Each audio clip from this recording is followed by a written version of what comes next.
Greetings, family. Can black people save themselves, or are you your own savior? Today we are faced with many dilemmas, various dilemmas, one of which is the ongoing pandemic, a tanking economy, as well as wars and rumors of wars. I used to hear often that we as a people are a nation within a nation or trapped inside of the belly of the beast. But as Kiari Teula Hekima Cheatwood once said, we aren't trapped in the belly of the beast. We are stuck in the colon rectal canal of the beast. So there are many things we must discuss with regards to where we are as a people, one of which is our apparent social decline. When you look at where we are in the year 2023 and where we've come from, I like to use a system of measure with regards to the historical records going back to January 1st, 1863, on the eve of the Emancipation Proclamation. And if you look at the time of the Emancipation Proclamation, what began to happen with black people from that period forward, you will see that there were many progressive movements and advancements made by black people for black people. You had scholars, Edward Wilmot Blyden, you had Henry Highland Garnett, you had many progressive organizations such as Marcus Garvey's Universal Negro Improvement Association and the African Committees League, which began in 1914. You had the African Blood Brotherhood started by Cyril Briggs. You had many progressive scholars such as Lucy Craft Laney, a teacher in Georgia who opened the first black high school and had the first black football team. In fact, a band of white terrorists wanted to close their school down. But what did she do to remain open? She put a child in each window with a shotgun, and her school remained open. You had W.E.B. Du Bois. You had Booker T. Washington, Dr. Carter G. Woodson, Zora Neale Hurston. You had Paul Robeson. There were many progressive members of the race. Queen Mother Moore, Fannie Lou Hamer. And between the time of the emancipation from January 1863 on up until, let's say, 1963, that's 100 years. What was going on in the 60s? Well, approximately 2 years after 1963, we know that El Hajj Malik Shabazz, Malcolm X, was assassinated. 3 years after Malcolm X was assassinated, Dr. King was assassinated. And a year after Dr. King was assassinated, Fred Hampton was assassinated. What happened to black people? What was the cause of our social decline? Because if you look at where we are today, it is said that the black woman is the most educated demographic in America. I have no problems with that. I think it's a wonderful thing when people make accomplishments and remain committed to endeavors and accomplish goals in life. That's a beautiful thing. However, that's not what's displayed all throughout media. We're showing images of our women being debaucherous, half naked, disrespectful, loud, and aggressive. It reminds me of something Mary McLeod Bethune once said, that the true worth of a race is measured by the character of its womanhood. And around the 1960s, Malcolm X also said that the most disrespected person in America is the black woman. So we ask ourselves today in 2023, who disrespects the black woman more than she disrespects herself? And we as men are largely absent from our homes and our communities. We leave our children unprotected. We don't provide for our families. And this is a general description. This is not to condemn any members of the group. We're just talking about some of the problems that we are affected by and afflicted with. How do we save ourselves? Is it over for black people? I mean, we're the most pious people among any group. In our neighborhoods, there are many churches, mosques, temples, but in our neighborhoods, in our communities, is ridden with violence, menacing males with thuggish behavior. It's riddled with dysfunctional and disrespectful children and dysfunctional families. This wasn't the case going back 50 plus years ago. It seems that we were a little bit more organized than we are today. Today, we are distracted. Our greatest objective seems to be to accumulate or to consume material goods as much as possible. This seems to be some status symbol or a mark of some form of accomplishment or success, as it is called. But it's nothing more than a distraction, because we don't own anything as a people, and our greatest achievement should be to advance ourselves in the interests of our children and our children's children for generations to come. So what happened to black folks? What happened to us? How did we become so distracted? How did we end up where we are? Baba Kalindi once said that the empire struck back. And what he meant was, in order to understand mass incarceration, police brutality, in order to understand that, you must understand the problem. If we have no clue or idea what the problem is, you can't move to solve the problem. But I will have you go back and do a little studying.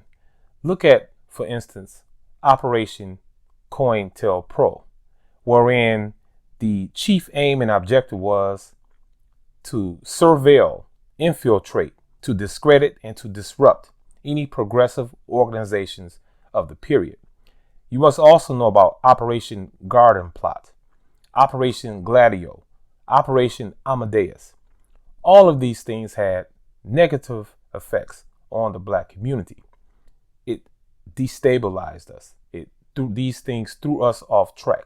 There were black communities under surveillance. There were black bookstores under attack for selling books that will enhance our understanding of ourselves.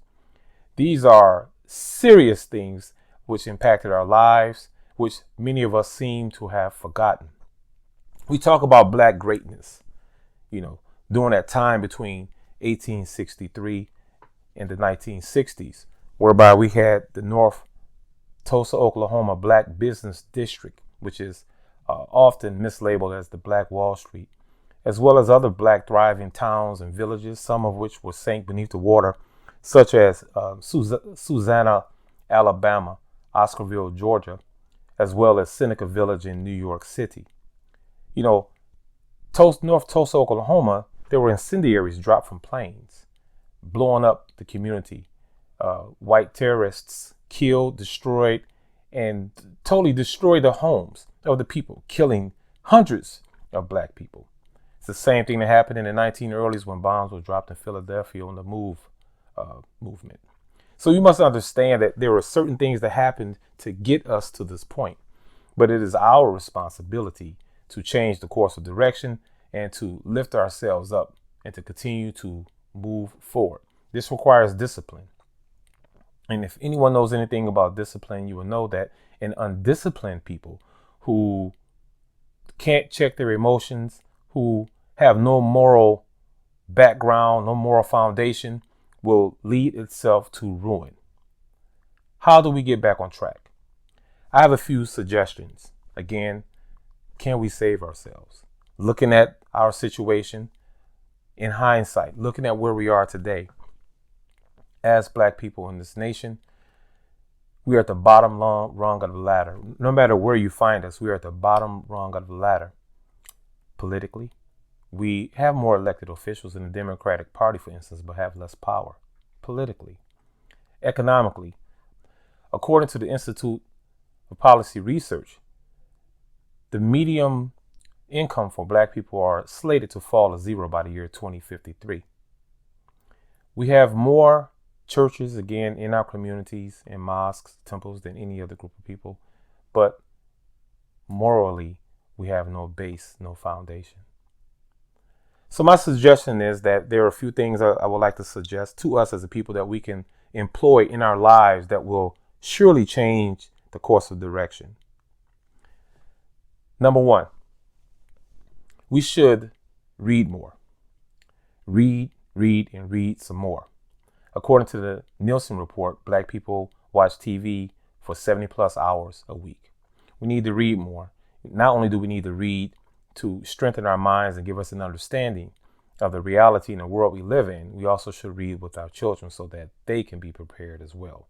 If you're not reading, if you're not gaining some sense of understanding and comprehension about the life you live, you're wandering through life aimlessly. If you go back and study, in fact, in this country, the literacy rate began to pick up when newspaper production began to take off. So I would suggest that we all read as much as possible. You could start with something little with 15 minutes a day and build up from there.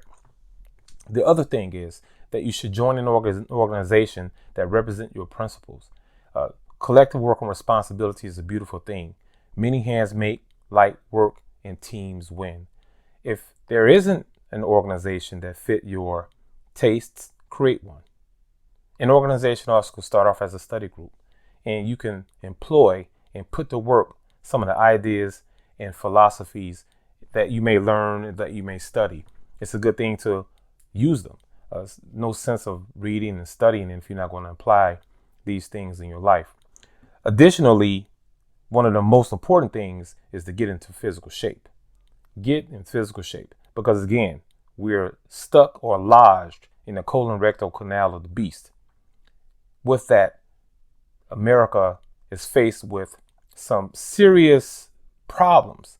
For instance, there is a book written by Ted Koppel called Lights Out, whereby he talks about, in very detailed manner, thoroughly researched book, the threats or how delicate and antiquated the America's power grid is, and that there are at least 4 things that can knock it off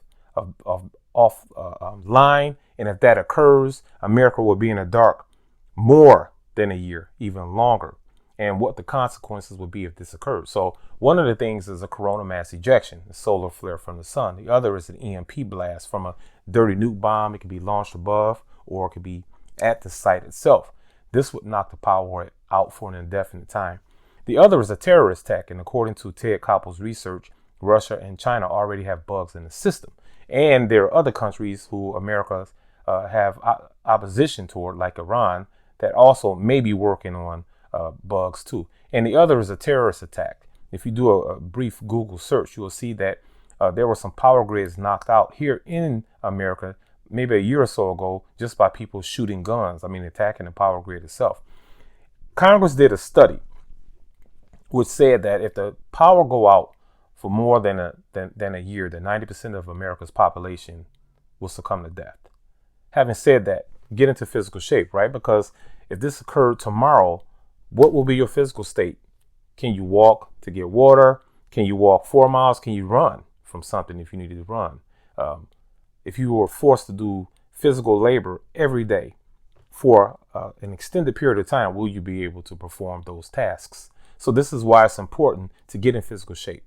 Health is wealth. So this is an important thing to do. And the last point I would recommend is to learn some form of self-defense, whether it's some form of martial arts, combative arts of some kind, whether it's wrestling, whether it's a striking art, such as boxing, Western standard boxing.